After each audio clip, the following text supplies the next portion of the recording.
도덕을 가리키는 종교가 아닙니다. 우리가 우리의 영이 앞으로 지옥에서 살 건지 천국에서 살 건지를 판가름하는 그러한 종교예요. 굉장히 천국은 굉장히 중요합니다. 그래서 주님이 이 땅에 오셔서 3년 딱 사역하고 돌아가셨는데 3년 동안 내내 천국에 대해서만 말씀하시고 돌아가신 거예요. 중요하기 때문에 그렇습니다. 자, 우리가 천국을 향해서 갑니다. 우리가 이 땅에서 살면서 천국을 경험하고 또 죽어서도 그 사람들이 천국을 간다고 그랬습니다. 이 땅에서 천국을 경험하지 못한 사람은 죽어서도 천국을 가지 못해요. 그게 바로 철로 역정입니다. 우리의 삶이 천국을 향해서 한 발 한 발 다가가는 거예요. 그런데 천국은 미지 세계입니다. 그래서 천국을 향해서 가려면 내가 어느 위치에 있고 어디를 향해서 뛸 것인가, 어디를 향해서 갈 것인가가 결정되어야 됩니다. 그건 우리가 결정해요. 우리가 어느 위치에 있고 어디를 향해서 가야 될 것인가는 우리가 결정을 하는 문제입니다. 하나님은 그걸 보고 자기 자신의 자녀로 삼을 건지 아닐 건지를 결정을 하세요. 우리가 결정할 겁니다. 그게 바로 회개입니다. 우리가 처음 보는 산에 가면 그 산에 대한 등산로가, 안내도가 딱 그 산 입구에 있습니다. 그러면 우선 제일 먼저 봐야 될 게 내 위치죠. 내 위치. 이게 바로 내 위치입니다. 내가 무리에 속해 있는지, 교인에 속해 있는지, 제자에 속해 있는지, 성도에 속해 있는지 정확하게 알아야 되는 것이죠. 우리가요, 요 사이를 넘나든다고 그랬습니다. 지금 거의 99.9%의 교인이, 우리나라 99.9%의 교인이 무리와 교인 사이를 왔다 갔다 하면서 살고 있어요. 제가 볼 때 그렇습니다. 제가 볼 때. 근데 우리는 전부 여기에 들어와 있다고 그러는 거예요. 여기에 들어와 있다고 차표 필요 없어요. 주님 차장 되시니 우린 염려 없다고 얘기를 하는 거예요. 그렇지 않습니다. 요거는 바울이나 순교한 12제자 스데반 같은 사람이 해당되는 영역입니다. 여러분들이 그러한 사람과 견줄 수 있을 만한 신앙을 가지고 있는지 한번 살펴보십시오. 내 위치가 딱 정해져 있습니다. 그러면 앞으로 나는 어디를 향해서 가야 될 것인가 결정해야 되지 않겠습니까? 그래서 이게 방향입니다. 하나님이 우리를 이 부분에 두실지, 이 부분에 두실지는 하나님께서 결정을 하십니다. 우리가 결정할 문제가 아닙니다. 그런데 우리는 어느 쪽에 있든지 이쪽을 향해서 달려가야 되는 것이죠. 그래서 세상 사람들은 전부 이쪽 방향으로 달려가는데 정신없이 달려갑니다. 이루어지든 안 이루어지든 여기를 향해서 달려갑니다. 그런데 우리는 세상 사람들과 다른 방향으로 달려갑니다. 다른 방향으로 달려가는 거예요. 이게 바로 거룩함입니다. 거룩함 삶. 이것이 하나님께로 달려가는 삶입니다. 왜 거룩한 삶을 살아야 되는가? 하나님께서 그렇게 살으라고 그러셨기 때문에 그렇습니다. 우리가 천국을 가기 위해서 가장 기본적으로 우리가 갖춰야 될 자질이 바로 거룩한 삶이기 때문에 그렇습니다. 자, 천국에 대한, 천국이 왜 좋은지, 천국은 어떤 곳인지 우리가 느껴야 되지 않겠습니까? 그걸 3차원적으로 우리가 이해를 해야 된다고 그랬습니다. 자, 1차원은 무엇입니까? 통치의 개념으로 바라봐야 된다. 천국은 통치의 개념으로 바라봐야 된다. 내가 하나님께 귀의를 한다. 하나님께 내 삶을 온전하게 바친다. 하나님께서 내 주인이 되시도록 내 자신을 온전하게 내어드린다. 이것이 바로 회개라고 그랬습니다. 그렇죠? 이런 사람들은요, 어떠한 삶을 살게 되는가? 이러한 삶을 살게 됩니다. 심령이 가난해져요. 왜냐하면 내 지정의를 전부 다 바닥에 내려놓기 때문에 그렇습니다. 내 안에 아무것도 없이 비어있는 상태가 되는 거예요. 아주 가난한 상태가 되는 겁니다. 우린 너무나 부자예요. 내 생각이 너무 많고, 내 주장이 너무 많고, 내가 하고자 하는 일이 너무 많고, 내 뜻이 너무 많은 거예요. 이게 부자예요. 너무나 부자라서 심령이 가난해지지 않습니다. 근데 하나님께서 통치를 하시면 심령이 가난해집니다. 그 다음에 심령이 가난해지고, 심령이 가난한 사람은 애통하게 됩니다. 나와 다른 사람들의 사정을 보고 애통해 하는 거예요. 내가 정말 하나님께 드릴 것이 아무것도 없는 삶을 살고 있구나. 내가 하나님 앞에 내세울 게 하나도 없다라는 것을 애통해 하는 것이죠. 그리고 다른 사람도 그런 삶을 사는 것을 보고 정말 애통해 하는 겁니다. 그런 사람들만이 온유한 마음을 갖게 돼요. 온유함이란 무엇을 말한다고 그랬습니까? 온유함은 내가 지식이 있어요. 그동안 내가 살아왔던 삶 속에서 내가 얻었던 지식, 지혜, 경험, 의지가 있습니다. 네. 이런 것들을 남용하지 않는 것을 얘기합니다. 내가 이거 이렇게 하는데 이렇게 하는 게 옳아. 이게 맞아. 이렇게 생각을 가지고 있으나 강하게 주장하지 않는 거예요. 내 주장이 있어도 내가 옳다고 생각하는 주장하는 바가 있어도 그 주장을 남용하지 않는 걸 얘기합니다. 너무 심하게 주장하지 않는 거예요. 그런 상태가 되는 것입니다. 그 다음에 그런 사람이 의에 줄이고 목마르게 되는 거예요. 그런 사람들은요, 이 의는 오를 의자입니다. 뜯을 자가 아니고, 내가 죄가 없는 상태가 될 수 있도록 전심으로 노력한다는 얘기예요. 내가 죄가 없는 상태가 되기 위해서 목마른 사슴이 물을 찾듯이 정말 갈급한 심정으로 갈구하는 게 되는 것이죠. 그런 사람들만이 긍휼함을 얻게 되는 것입니다. 다른 사람도 긍휼히 여기고, 다른 사람이 어떤 사람이 아주 교만한 행동을 해도 긍휼히 여기게 되는 거예요. 이런 사람은 마음이 청결하게 되어 있습니다. 마음이 청결한 자는 두 마음을 품지 않는 사람입니다. 마음이 두 마음을 품으면 오염되어 있기 때문에 그렇습니다. 속이 오염되어 있기 때문에 그렇습니다. 그래서 하나님도 섬기고 세상적으로도 성공하길 바라는 그런 마음이 우리 안에 있게 되는 것이죠. 그런 마음으로부터 하나님이 통치하는 삶을 살게 되면 그런 마음으로부터 벗어나게 됩니다. 그래서 하나는 포기하게 됩니다. 그래서 두 주인을 섬기지 말라고 그러신 이유가 바로 여기에 있는 것이죠. 하나님을 섬기든지 세상을 섬기든지 둘 중에 하나만 해라, 이 말씀입니다. 화평케 하는 자는 누구라고 그랬습니까?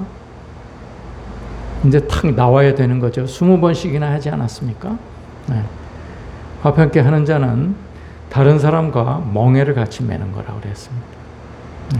다른 사람이 슬퍼할 때 같이 슬퍼할 줄 알고, 다른 사람이 기뻐할 때 정말 진심으로 기뻐할 줄 아는 사람, 사촌이 땅을 사도 정말 기뻐할 줄 아는 사람이 되어야 되는 것이죠. 그런 사람들이 바로 하나님의 통치를 받는 사람입니다. 그런 사람은요, 의를 위해서 핍박을 받아도 능히 견딜 수 있는 사람이 됩니다. 자, 1차원적으로 이렇게 생각을 해보자고 그랬습니다. 자, 2차원적으로 생각을 해보겠습니다. 2차원적으로는 장소의 개념도 있다는 얘기예요. 천국은 장소의 개념도 있다. 이 장소의 개념은요, 우리가 이 땅에서 사는 동안에는 통치의 개념으로 삽니다. 하나님께서 나를 통치하시는지 안 하는지 그게 관건입니다. 그런데 우리가 죽어서 어디로 갈 거냐는 것은 2차원적인 문제입니다. 우리가 죽어서 천국으로 갈 건지 지옥으로 갈 건지 그거는 우리가 우리 스스로의 삶이 결과를 만들어내게 될 것입니다. 2차원적인 삶이 있다. 이거는 저도 아직 가보지 않았기 때문에 구체적으로 설명은 못 드립니다. 그러나 바울이나 요한이나 이러한 그 성인들을 보면, 그 스베덴보리 같은 사람들, 이런 사람들을 보면 하나님께서 분명히 천국이라는 장소가 있다는 것을 그 사람들에게 보여주셨기 때문에 그분들이 우리한테 증거하는 것으로 우리가 알 수 있는 것이죠. 자, 이제 3차원으로 들어갑니다. 3차원은 우리가 마태복음에서 주님께서 천국에 대해서 설명하신 부분들이 있어요. 그걸 보고 우리가 천국에 대한 3차원적 개념을 이해를 하는 것이죠. 첫 번째는 뭐라고 그랬습니까? 천국은 사람의 마음속에 있다. 그랬습니다. 천국은 좋은 씨를 자기 밭에 뿌린 사람의 마음과 같다 라는 얘기입니다. 마인드라고 그랬죠. 이 사람은 마인드라고 해석을 하면 된다고 그랬습니다. 좋은 씨를 뿌린 사람과 같다. 우리는 교회에 다니고 있기 때문에 좋은 씨를 항상 심습니다. 우리 마음속에. 그런데 우리 영혼이 어두워질 때는 뭐라고 그랬습니까? 우리가 돈에 쫓길 때, 명예에 쫓길 때, 자랑하고 싶어질 때, 뭐가 안달이 날 때, 요때 사단이 우리의 마음속에 가라지를 뿌리고 갑니다. 열매 맺지 못한 삶은 태워질 뿐입니다. 두 번째는 천국은 좋은 진주를 구하는 장사와 같다고 그랬습니다. 진리를 위해서는 나의 삶을 올인하는 사람입니다. 사람의 마음과 같다. 그런 얘기입니다.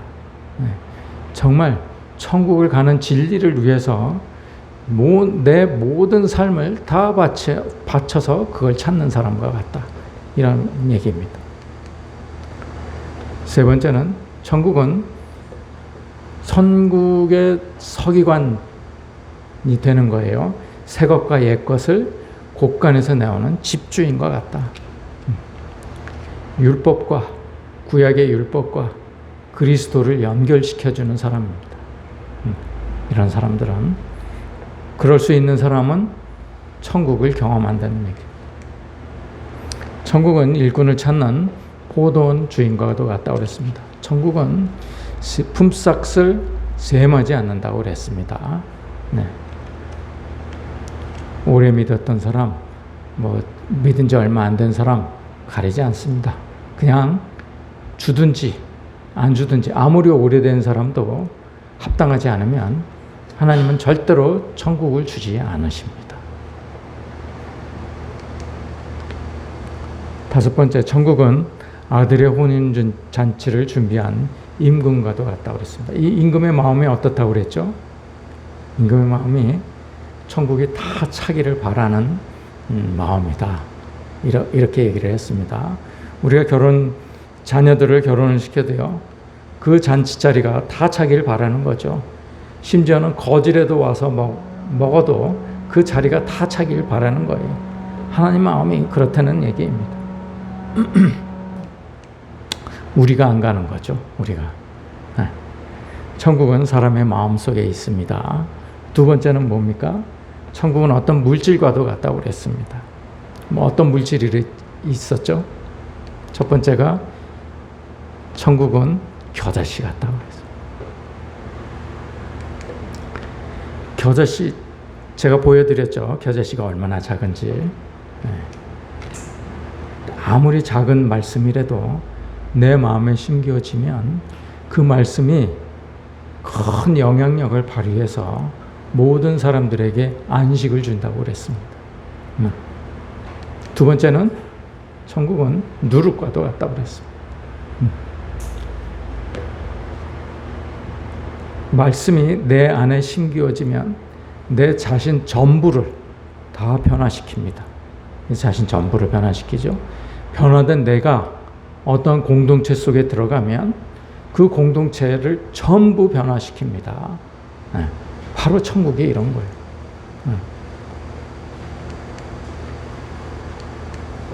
세 번째는 밭에 감추인 보화와 같다고 그랬습니다.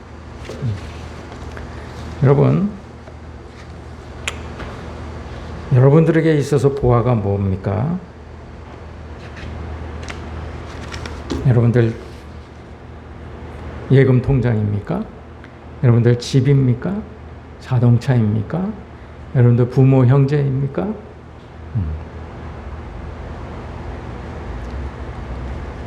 그런데요, 여러분 냉정하게 생각해 보십시오. 내가 천국 가는데요, 하나도 필요하지 않은 것들이에요. 내가 천국을 가고 안 가고 그것들이 결정짓지 않는다는 얘기.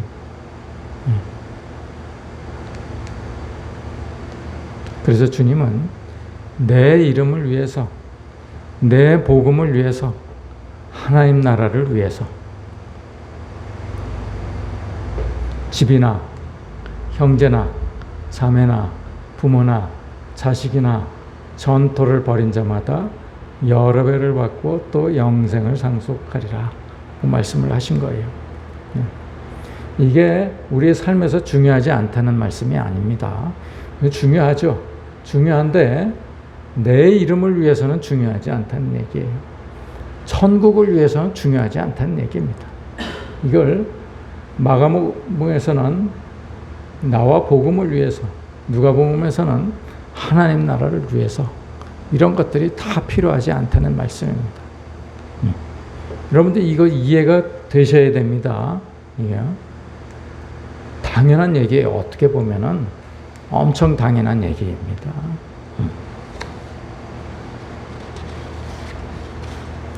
이단들은 이런 게 다 필요 없으니까 전부 교회로 모이라고 가르칩니다. 그게 왜곡하는 거예요. 말씀을 가르치지만 말씀을 왜곡해서 가르치는 거예요. 중요합니다. 중요한데 천국을 위해서는 중요하지 않아요. 천국을 위해서는 그것도 다 버릴 줄 알아야 된다는 얘기예요. 그래야 천국을 갈 수 있다는 얘기예요. 자, 세 번째는 천국은 환경 속에서도 존재한다고 그랬습니다. 지난주에 우리가 뭐에 대해서 했죠?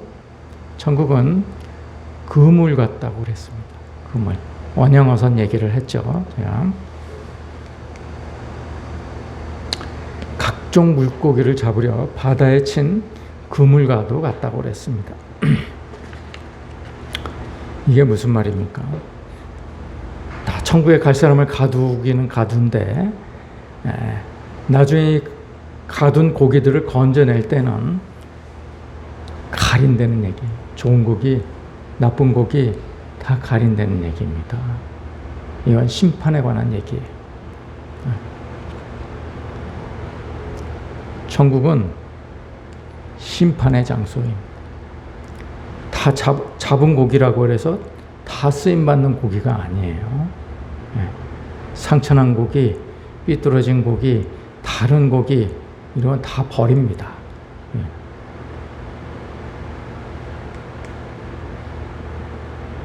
언제까지? 그 수가 차기까지.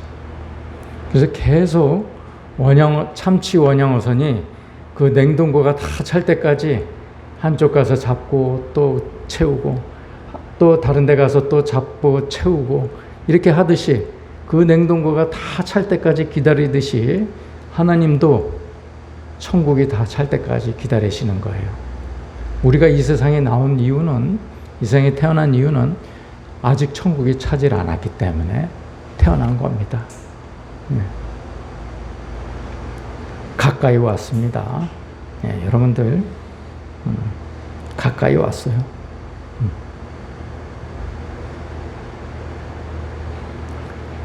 차면요, 문이 일단 닫힙니다. 노아의 방주가 딱 문이 닫히면은 아무도 열 수 없듯이 하나님께서 그 문을 닫아버리세요. 기회가 없는 거예요. 기회. 오늘은 천국은 등을 들고 신랑을 맞으러 나간 열 처녀와 같다. 이 말씀을 가지고 여러분과 같이 나누고자 합니다.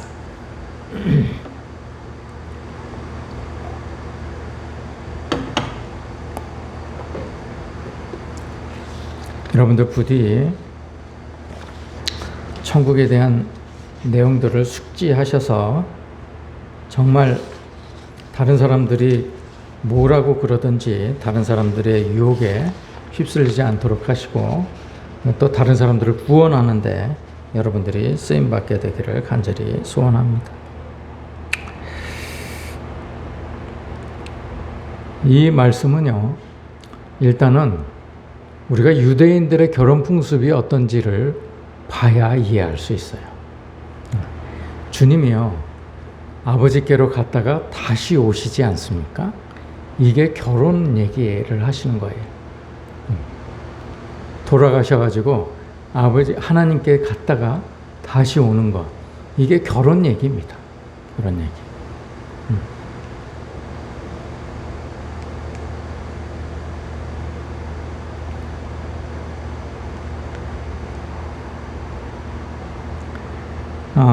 유대인의 결혼은요,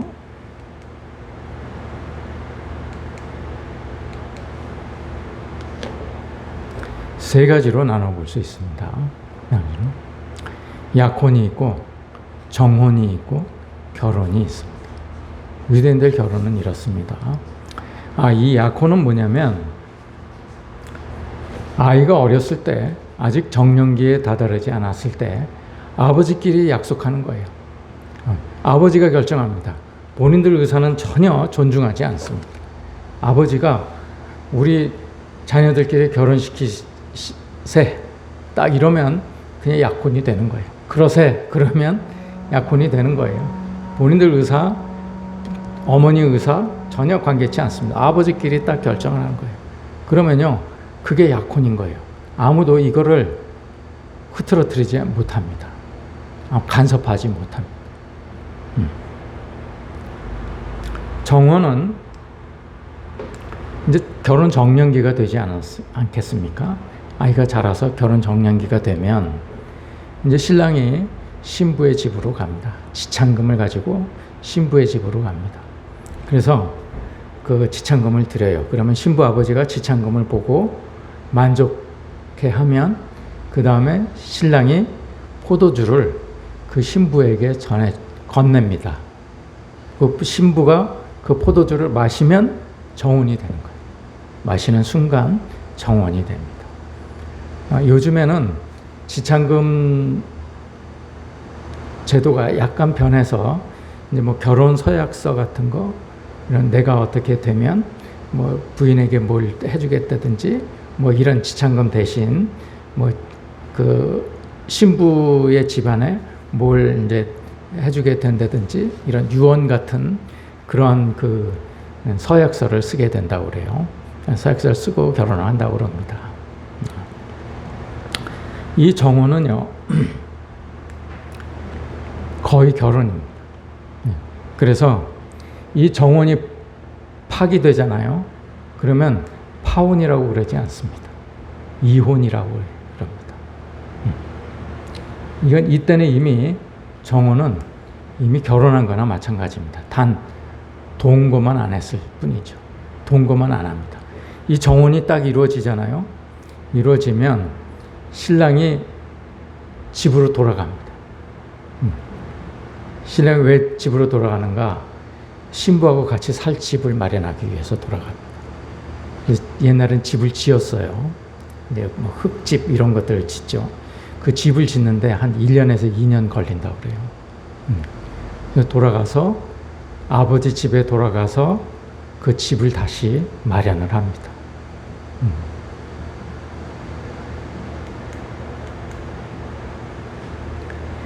그 예수님의 모친 마리아가 예수님을 뱃속에 잉태를 하셨을 때 마리아는 이미 정혼한 상태라고 그랬습니다. 요때가 그 정혼한 상태. 이게 우리말 성경에는 약혼이라고 되어 있는데 이게 무네스티오, 정혼입니다. 정혼하고 동거하기 전에. 그러니까 정혼한 상태고 아직 동거는 하기 전입니다. 정말. 이제 신랑이 아버지 집으로 가서 이제 신부를 맞아들일 집을 준비하는 거죠. 신부는 이제 신랑이 언제 올지 모르지만 언제든지 오면 떠날 준비를 하는 거예요. 신부는 친정 아버지 집에서 신랑이 언제라도 오면 떠날 수 있게 다 준비를 합니다. 자기 몸도 순결을 지켜가면서 기다리는 거죠. 이게.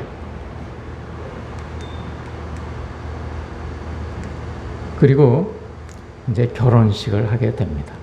결혼식은 어떤 방식으로 하냐면 보통 이제 이 결혼식이요 밤에 이루어집니다. 이 유대인들은 저녁부터 그 다음날 저녁까지가 하루예요.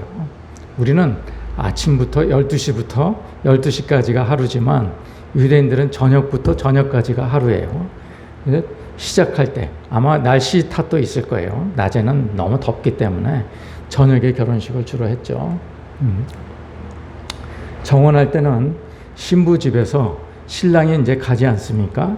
이제 이를테면 정혼을 하기 위해서 가죠. 신부에게 포도주를 전하기 위해서 갑니다. 이때는 신부 집에서 한 일주일 정도 잔치를 한다고 그래요. 일주일. 유대 땅에 안 태어나는 게 얼마나 다행입니까?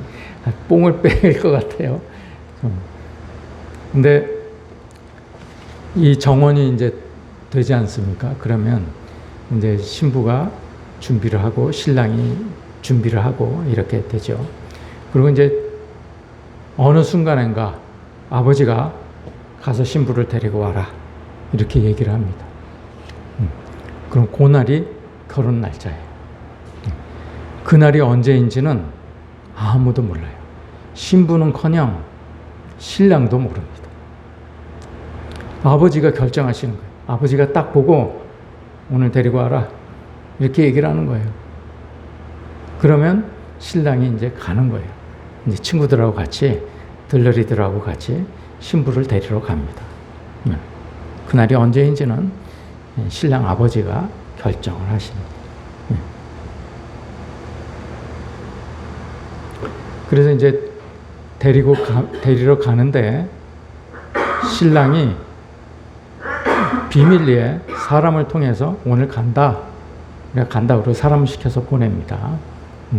그러면 이제 그때부터 신부가 이제 떠날 준비를 하는 거죠. 그래서 신부 친구들이 들러리가 되어서 신부 친구들이 이제 신랑 오기만을 기다립니다. 신랑을 맞이를 하러 이제 신랑을 기다리는 거죠. 그래서 신랑이 언제 올지 모르기 때문에 항상 등불을 켜고 있는 겁니다. 유대 지방에서요, 밤에 등불 없이 움직인다. 이거는 도둑이나 강도를 의미합니다.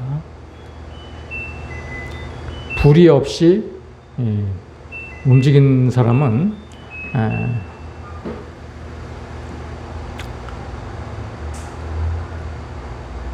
도둑이나 강도로 취급을 하기 때문에 돌아다니질 못해요. 그래서 이제 신부 친구들이 그 신부 집에 기다리고 있다가 이제 신랑이 가까이 오면 이제 신랑 친구들이 뿔나파를 불어가지고 신랑이 거의 가까이 왔음을 알립니다. 그러면 신부 친구들이 훅 나와가지고 신랑을 이제 인도를 합니다. 신부 집으로 인도를 하는 거죠. 요 장면입니다. 오늘 말씀이 그 장면. 그런데 신랑이 언제 올지를 모르잖아요. 우리도 옛날에 함들이라는 풍습이 있었습니다. 그죠?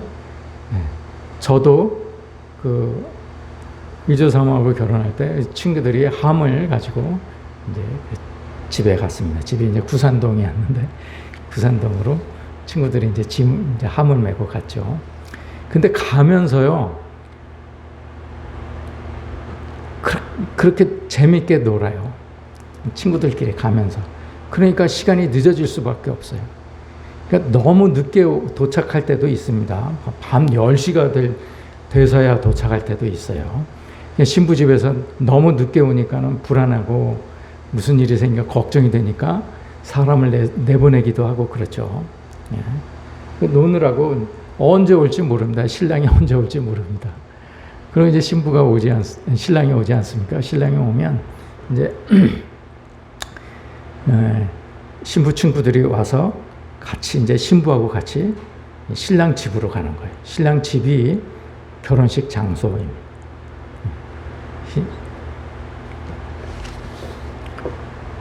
가면 이제 신랑이 신부의 면사포를 씌워주죠. 앞을 이렇게 가리고 신부가 신랑 주위를 7바퀴를 돌아요.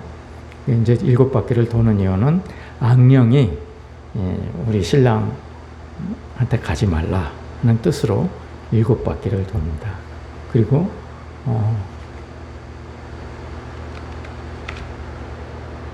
신랑이 신부에게 그 반지를 주면, 반지를 이제 검지에다가 낀다고 그래요. 검지는 이게 손가락으로 뭘 가리킬 때도 이렇게 제일 많이 보이는 손가락이기 때문에 거기다가 이제 흠이 없는 반지, 그러니까 뭐 조각을 하지 않는 반지, 뭐가 이렇게 뭐 다이아 같은 거 이런 거 끼지 않습니다. 그냥 깨끗한 반지를 이렇게 끼워주죠. 이렇게 끼워주고 이제 신방에 들어가게 되죠. 일주일 동안 신방에 들어가게 됩니다. 네. 그러고 나서 신랑이 우리 신부는 처녀였다 라고 이제 소리를 칩니다. 그러면 신랑 친구들이 밖에 있다가 얘네 신부는 처녀였다 이러고 이제 큰 소리로 부르면서 이제 그 결혼식이 절정에 오르게 되는 것이죠. 오늘 저와 여러분이 나누고자 하는 말씀은 결혼식을 하듯이 주님이 교회와 결혼식을 하는 거예요. 주님이 오시지 않았습니까? 오셨다가 정혼을 하고 내가 데리고 가마 이렇게 우리하고 정혼을 하고 다시 아버지 집으로 가시는 거예요. 주님께서 가셨다가 이제 다시 오시게 되면 나를 데리고 가시는 거예요. 그때는 이미 내 거처가 하늘에 마련되어 있는 거죠. 내가 살 집이 하늘에 마련되어 있는 겁니다. 예. 그 얘기예요. 예.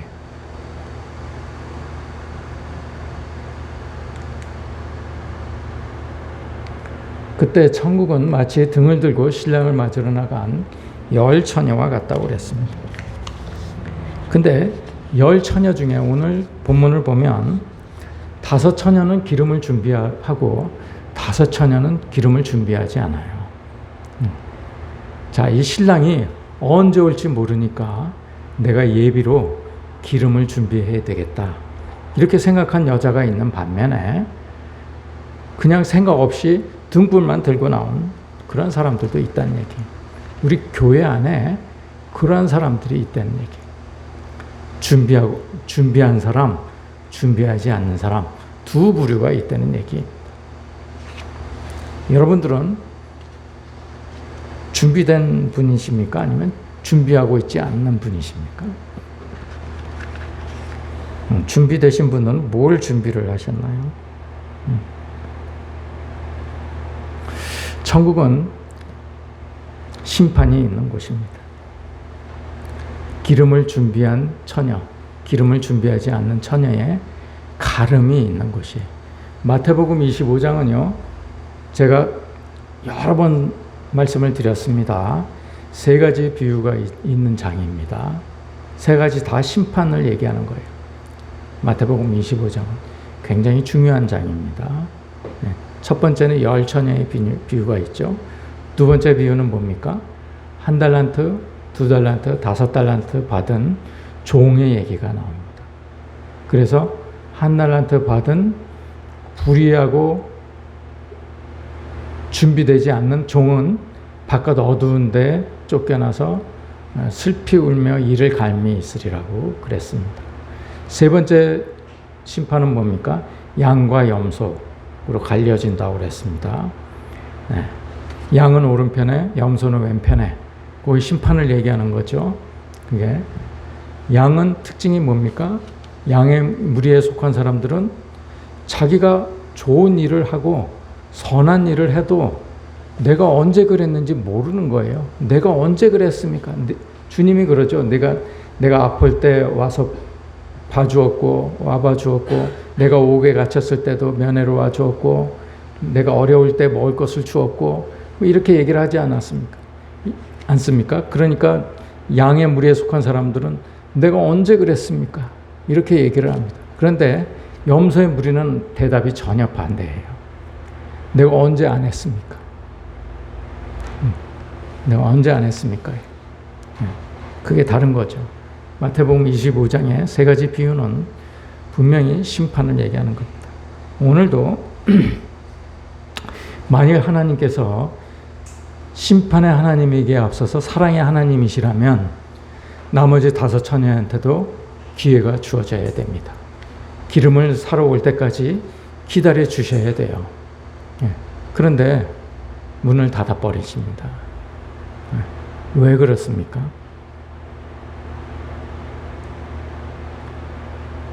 다섯 사람을 보호하기 위해서, 준비된 사람 5사람을 보호하기 위해서 그랬습니다.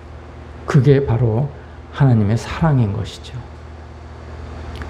하나님의 사랑은요, 이 사람 저 사람 다 모아가지고 천국에 데려가는 게 아니라 천국에 들어갈 사람만 따로 모아서 데리고 가신다는 거예요. 왜? 천국을 보호하기 위해서 그렇습니다.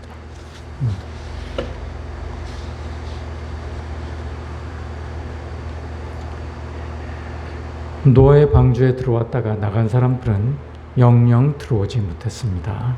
네. 우리도 준비하지 않고 설렁설렁 들어왔다 나갔다 그러다가 언제 문이 닫힐지 모릅니다. 기름을 항상 준비해야 되고요.